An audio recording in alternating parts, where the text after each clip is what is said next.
ஜீவாவுக்கும் பூங்கொடிக்கும் கல்யாணம் பண்ணி வைக்கிறதுக்காக இந்த சாமி நடத்துற சோதனை தான் இதுன்னு நான் முடிவு பண்ணிட்டேன்.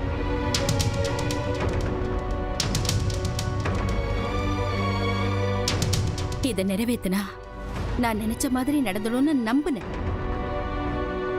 நான் இப்போ இந்த பிரார்த்தனையை நிறைவேற்றிட்டேன்.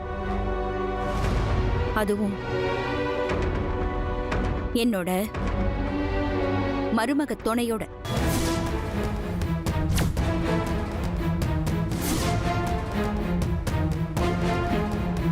முன்ன இருந்ததை விட என் நம்பிக்கையும் அதிகமாயிடுச்சு. இனி யார் குறுக்க வந்தாலும் குள்ள நெறித்தனம் பண்ணாலும் ஜீவா பூங்கொடி கழுத்துல தாலி கட்டுறத யாரும் தடுக்க முடியாது. ஓ, இந்த ராஜம்மா கிட்டயே சவாலா? பாப்போம் பாப்போம்.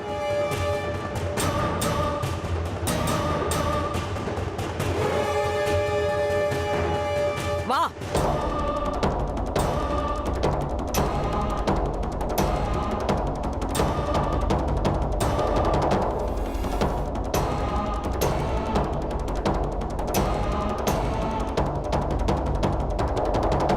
என்ன மேடம் இதெல்லாம்?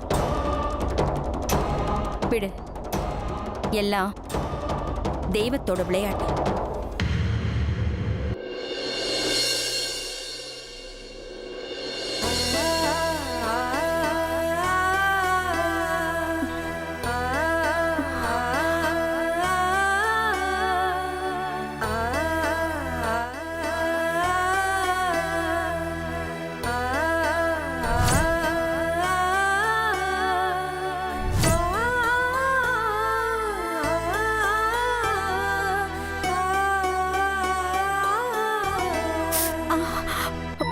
போதுமா?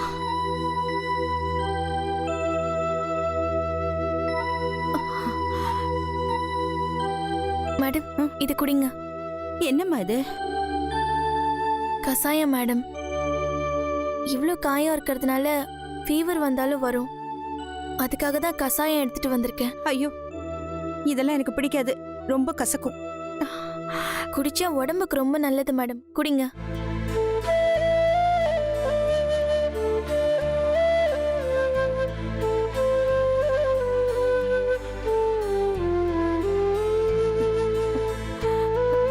குடிங்க மேடம்.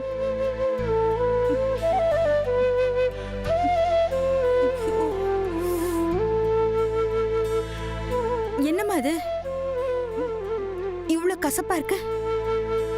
ஐயோ, இதெல்லாம் உங்க ஊர் கஷாயமா?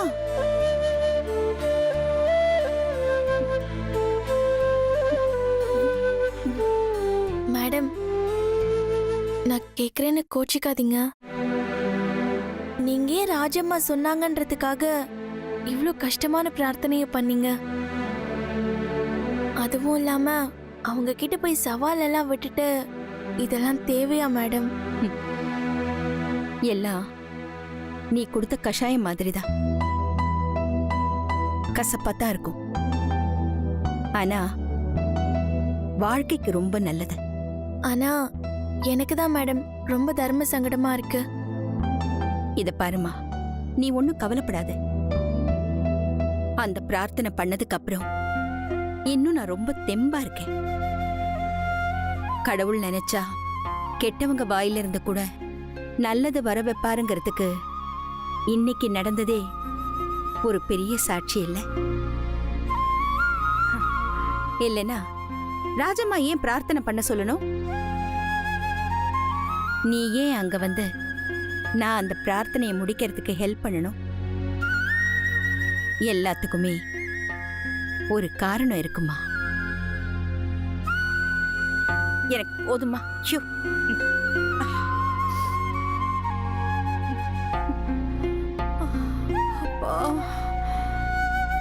சரிங்க மேடம், நீங்க ரெஸ்ட் எடுங்க.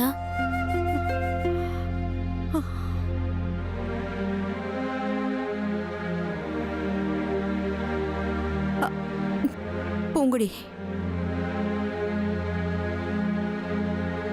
ஆமா, கோவில்ல மாறி ஏதோ கனவு பலிச்சிடும்னு சொன்னாளே, அது என்னம்மா? அது அது ஒன்றும் இல்லை மேடம். நீ சொல்ற விதத்திலேயே தெரியுது ஏதோ இருக்குன்னு. சரளமா பொய் சொல்றவங்க பொய் சொன்னாலே நான் கண்டுபிடிச்சிருவேன்.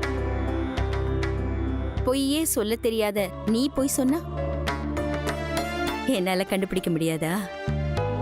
இல்லை மேடம், அது எனக்கும் ஜீவா சாருக்கும் கல்யாணம் நடக்கிற மாதிரி கனவு கண்டாலாம். அப்படியா? கேக்குறதுக்கே ரொம்ப சந்தோஷமா இருக்கு. அது மட்டும் நடந்துட்டா போதும். அந்த நிமிஷமே நான் செத்தா கூட பரவாயில்ல.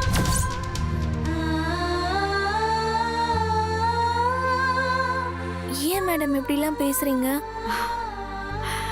நீங்க தான் அந்த குடும்பத்தோட ஆணி வேறே. மதுவுக்க தனி கொடுத்தனும் கூட போகாம இங்கேயே இருக்காங்கன்னா அது உங்களால தானே. இந்த குடும்பம் கூட்டு குடும்பமா இருக்குங்கிற நம்பிக்கை எனக்கு இருக்குமா? எப்படியோ நீதான் இந்த குடும்பத்துக்கு அடுத்த மருமகளா வரப்போற. மது கொஞ்சம் முன்ன பின்ன இருந்தாலும் நீ பொறுத்துக்கிட்டு போயிடுமா? நீங்க பேசுறதுல எனக்கு பிடிக்காத விஷயம் இந்த கல்யாண விஷயம் மட்டும்தான் மேடம். எனக்கு ரொம்ப பிடிச்சதே அதுதான். இப்ப பேசுறதை விட இன்னும் உன்கிட்ட நிறைய பேசுவேன். நான் வாக்கப்பட்டு வந்தப்போ என் மாமியார் கூட சோழி பல்லாங்குழி இதெல்லாம் விளையாடணும்னு ஆசையா இருக்கும். ஆனா அவங்க என்கிட்ட முகம் கொடுத்து கூட பேச மாட்டாங்க. நான் என் மாமியார் கூட விளையாடணும்னு ஆசைப்பட்டத என் மருமகளோட விளையாடி தீக்க போறேன். அது மட்டும் இல்ல, நீ இப்படி என்னை கவனிச்சுக்கிறத பார்த்தா எனக்கு என் அம்மா மடியில படுத்து தூங்குன மாதிரியே ஒரு சந்தோஷம்.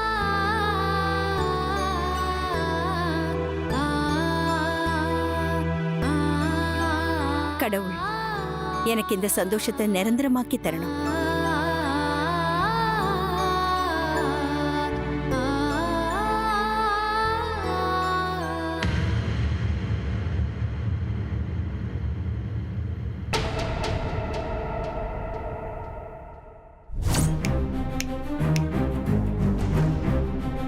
ஜீவாவுக்கும் பூங்கொடிக்கும் கல்யாணம் பண்ணி வைக்கிறதுக்காக இந்த சாமி நடத்துற சோதனை தான் இதுன்னு நான் முடிவு பண்ணிட்டேன். நான் இப்போ இந்த பிரார்த்தனையை நிறைவேற்றிட்டேன். அதுவும் என்னோட மருமக துணையோட.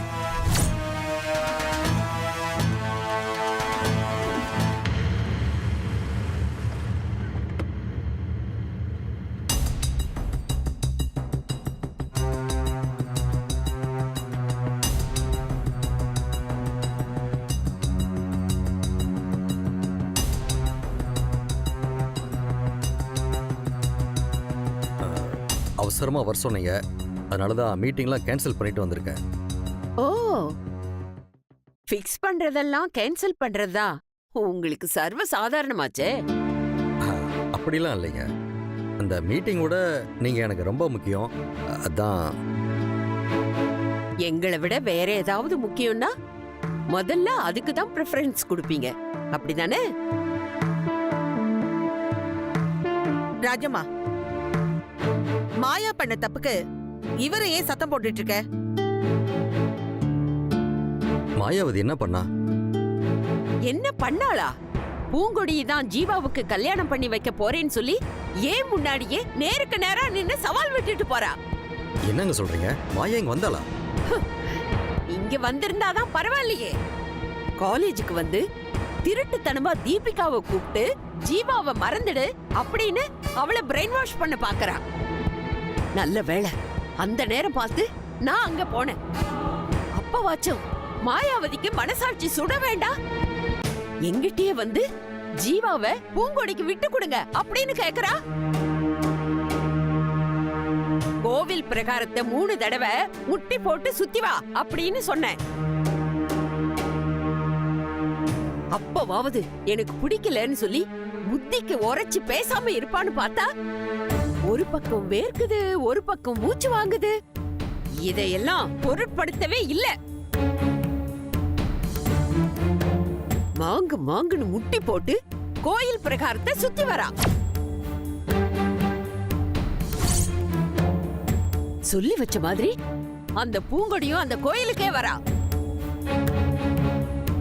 அவளோடு சேர்ந்துக்கிட்டு மாயாவதி போடுற நாடகம் இருக்கே, ச்சே, அத பார்க்கும்போது எனக்கு எவ்வளவு ஆத்திரம் வந்திருக்கும் கொஞ்சம் யோசிச்சு பாருங்க. தப்பு தாங்க. தீபிகாட்ட இப்படி பேச போறத பத்தி என்கிட்ட எதுவுமே டிஸ்கஸ் பண்ணவே இல்லை. நீங்க சொல்றத வச்சு பார்த்தா மாயாவதி எந்த விஷயத்தையும் உங்ககிட்ட டிஸ்கஸ் பண்ற மாதிரியே தெரியலையே. உங்களை ஆரம்பத்துல இருந்தே மதிக்கிறது இல்லையா, இல்ல இப்பதான் இப்படியா? ராஜம்மா, ஏன் இவரை ஹர்ட் பண்ற மாதிரி பேசிட்டு இருக்க? யாரையும் ஹர்ட் பண்ற எண்ணம் எனக்கு இல்ல. ஆனா எல்லாருமா சேர்ந்து நம்ம ஃபேமிலியை ஹர்ட் பண்ணிக்கிட்டு இருக்காங்களே. எந்த ப்ராப்ளத்தை சொன்னாலும் நான் சரி பண்ணிடுறேன், நான் தீர்த்து வைக்கிறேன், நான் பாத்துக்கிறேன் அப்படின்னு சொல்லிக்கிட்டே போயிட்டு இருக்காரே. ஆனா அதெல்லாம் பிச்சைக்காரங்க கூடி மடம் கட்டுற கதை மாதிரி ஆயிடுச்சு. இங்க கூப்பிட்டு கேட்டா இதோ இப்படி தலையை தொங்க போட்டுக்கிட்டு நிக்கிறாரு. ஸ்ரீராம், நம்ம 2 ஃபேமிலியும் எப்படி இருந்தோம்? எங்களை விட நீயும் ரவியும் எவ்வளவு அந்யோன்யமான ஃப்ரெண்ட்ஸ். இப்படி பிரச்சனையை வளர்த்துக்கிட்டே போனா நாளைக்கு எப்படி நம்ம ஒருத்தர் முகத்துல ஒருத்தர் முழிக்கிறது? நான் ரவி கிட்ட போன்ல பேசும்போது எல்லாத்தையும் ஸ்ரீராம் பாத்துப்பான்னு, நான் வேற அவன் வேற இல்லைன்னு சொல்றான். அவ்வளவு நம்பிக்கையா அவன் ஃபாரின்ல இருந்து பேசும்போது நான் என்ன பேச முடியும்? இல்லம்மா, அது வந்து இனிமே இப்படி நடக்காம பாத்துக்கிறேன் மட்டும் சொல்லாதீங்க.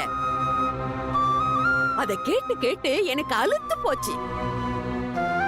ரவிசங்கர் மேல என்ன உரிமை இருக்கோ அதே உரிமை என் மேலேயும் உங்களுக்கு இருக்குங்க. நான் என்ன செய்யணும்னு சொல்லுங்க, செய்றேன். ஸ்ரீராம், வேற என்ன இருக்கு சொல்ல? ஜீவா தீபிகா கல்யாணம் நல்லபடியா நடக்கணும்பா.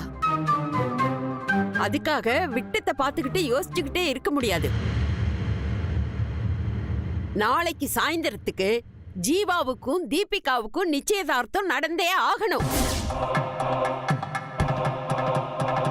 நீங்க மாயாவதி கிட்ட எப்படி பேசுவீங்களோ ஏது பேசுவீங்களோ எனக்கு தெரியாது.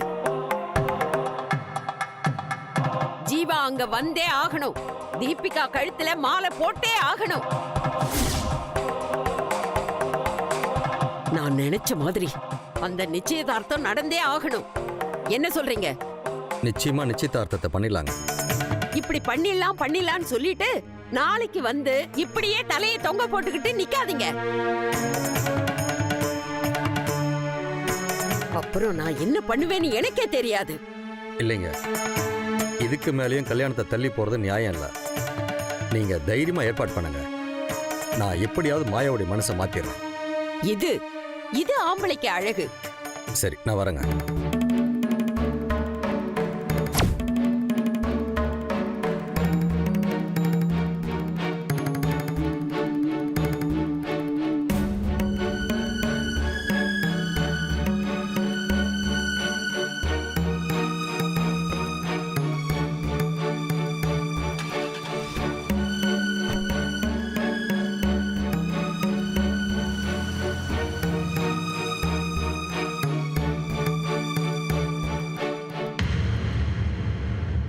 என்ன ராஜம்மா, ஸ்ரீராம இந்த விரட்டிட்ட எனக்கு ரொம்ப சங்கடமா போச்சு.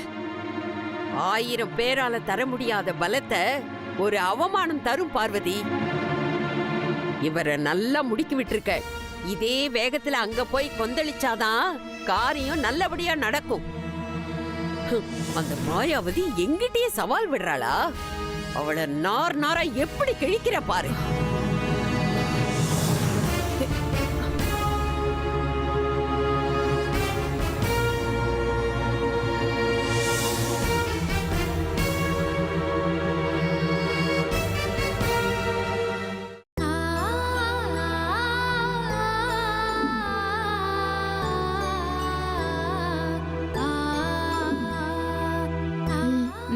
எனக்கு போதும்மா.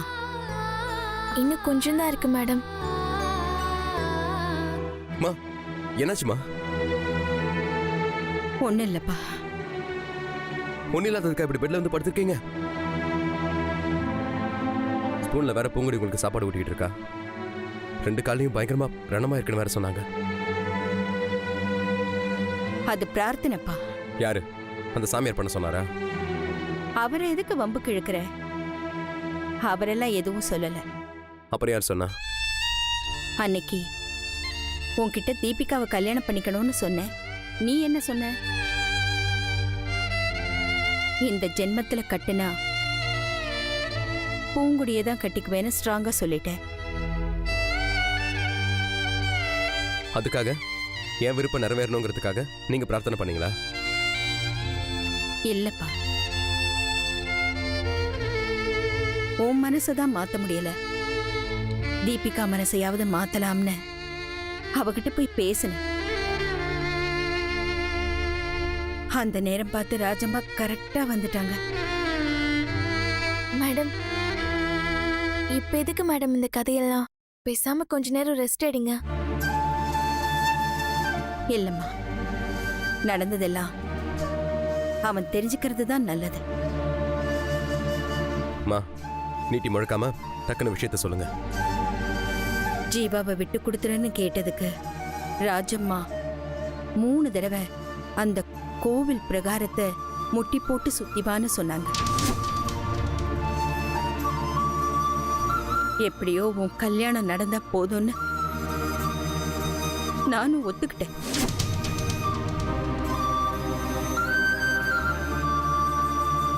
ஏமா உனக்கு என்ன பைத்தியம் கீத்தியம் பிடிச்சிருக்கா?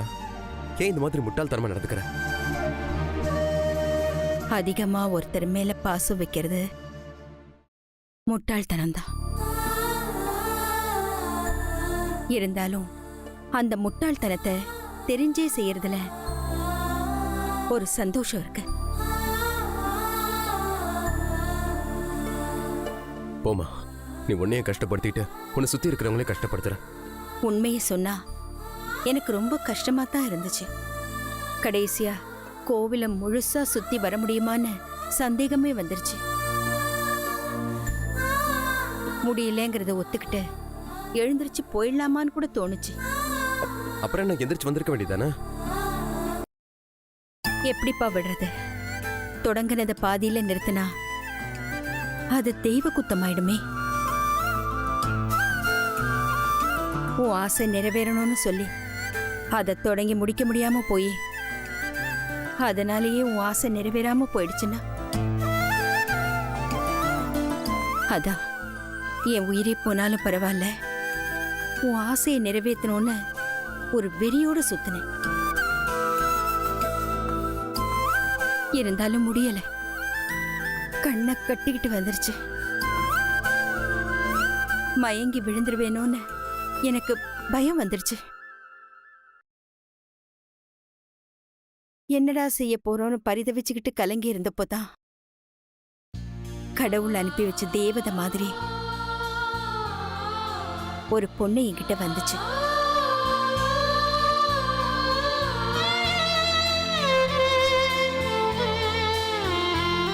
என் கூடவே நின்ன நான் ஆசைப்பட்ட மாதிரி என் பிரார்த்தனைய பண்ண வச்சு நிறைவேற்றியும் வச்ச.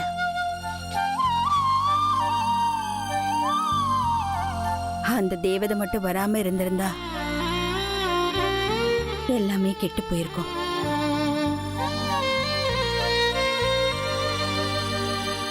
அப்போ ராஜம்மா நான் பூங்குடி கல்யாணம் பண்ணிக்கிறதுக்கு ஒத்துக்கிட்டாங்களா? அப்படிலாம் அவங்க நேர்மையா இருக்க மாட்டாங்களே. சரியா சொன்ன. என்ன பழி வாங்கத்தான் அப்படி சொல்லிருக்காங்க. என்ன நடந்தாலும் உனக்கும் தீபிகாவுக்கும் தான் கல்யாணம் நடக்கும்னு என்கிட்ட சவால் விட்டுட்டு போயிருக்காங்க. நானும் உனக்கும் பூங்கொடிக்கும் கல்யாணம் பண்ணி வைக்கிறதா அவங்க கிட்ட சேலஞ்ச் பண்ணிட்டு வந்திருக்கேன்.